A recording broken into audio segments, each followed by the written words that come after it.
Welcome back. I'm Reese, and I'm joined by my partner Ciro here today. And boy, oh boy, it's time. It is time for the NBA Finals. Are you ready? I'm completely ready. About to see, what is it now? LeBron's 10th, not consecutive, It's but 10th. unbelievable. Yeah, it's unbelievable that he's able to lead his third NBA franchise to the promised land again. And hopefully, we'll see which team will win, which is interesting. He's playing his former team, which is the Miami Heat, where he won it the first time. And this is a completely different team now. We're looking at a Heat team that is a lot more defensive and a lot more about spacing, as they're actually a better three-point shooting than the Lakers are this season. And it's crazy to think. People would go as far to say that LeBron saved his legacy by going to Miami, and here he is looking to further cement his legacy playing Miami now. And I mean, the thing we have to talk about the most, it's the two best players in the series. Maybe not the best, because Anthony Davis is a great player. The two players with the most legacy-changing moments on the line.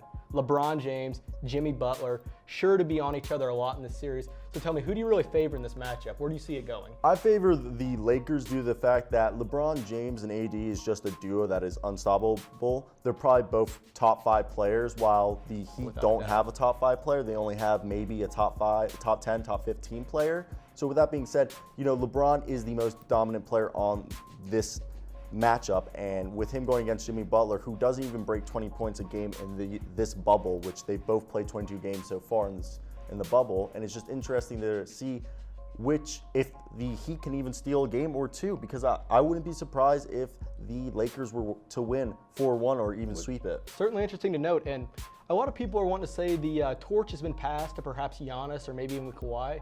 But LeBron in Game 5 against the Denver Nuggets, he turned back the clock, took over in the final 5 minutes of that game, and proved that it's not the end of the LeBron era just yet.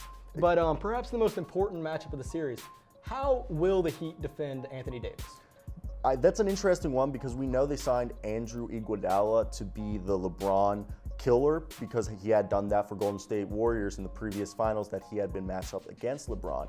Though they don't have a player besides Bam Adebayo who can actually match up against AD, and they're going to have Dwight Howard there. So it's interesting to see if Jay Crowder or Andrew Iguodala or even Jimmy Butler are going to be going up against LeBron or AD, just because of the mismatch in heights there. Very good to note too, because it's actually Anthony Davis is the most efficient mid-range scorer in the bubble. It's going to be interesting to see how Miami can match up with him, because as you said, Bam is collectively the best interior defender for the Heat. But if you had to pick a weakness for Bam, it would have to be his perimeter defense. 100%. And Anthony Davis, you saw maybe the best perimeter big man in the league.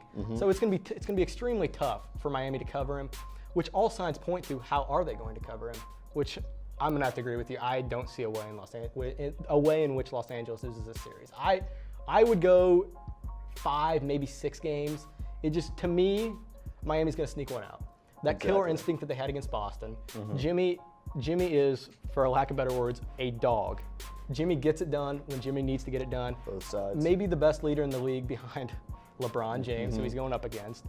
But yeah, it's going to be a great matchup. And another interesting kind of one-on-one in the series, maybe the third interesting in the series, but Alex Caruso versus Tyler Hero, the two best players on each team's respective benches. How do you kind of see that matchup faring? That's interesting because, Tyler Hero gets all the acclaim for being a phenomenal shooter and scorer. Which he certainly. But Alex Caruso gets praise for being a microwave off the bench on the offensive side, but also on the defensive side, because he's shown he has the knack to be a pickpocketer and making hustle plays. While Tyler Hero, he's just shown that he can make the big shots and make the big plays on the offensive side. So it's a really interesting case to see if that Tyler Hero is going to be able to show the defensive side of his game this series.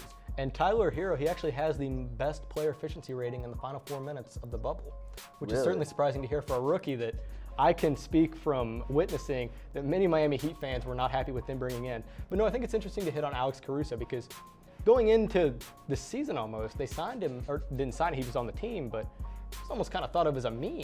Yeah, he was an afterthought. Yeah, and now at this point, he's maybe their third, fourth option behind LeBron, AD, and maybe Kyle Kuzma. Yeah. But no, he's certainly a great player. And it's another player that's going to have a huge impact on this series for Los Angeles. Rajon Rondo, what can they get out of Rondo? Playoff Rondo. Exactly. Rondo has been fantastic this postseason. And I don't mean just decently fantastic.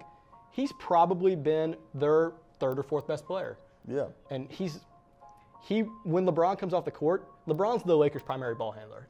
Exactly. That's a given. I mean, they list him as point guard. They start him with Danny Green and KCP. But when he comes off the court, that falls to Rajon Rondo, who has done an excellent job facilitating with AD, Dwight, and I don't know. It's such a tough matchup for Miami. Miami's going to have to play Eric Spoelstra will have to have the best game plan of his life if Miami wants to maybe even just take it to 7.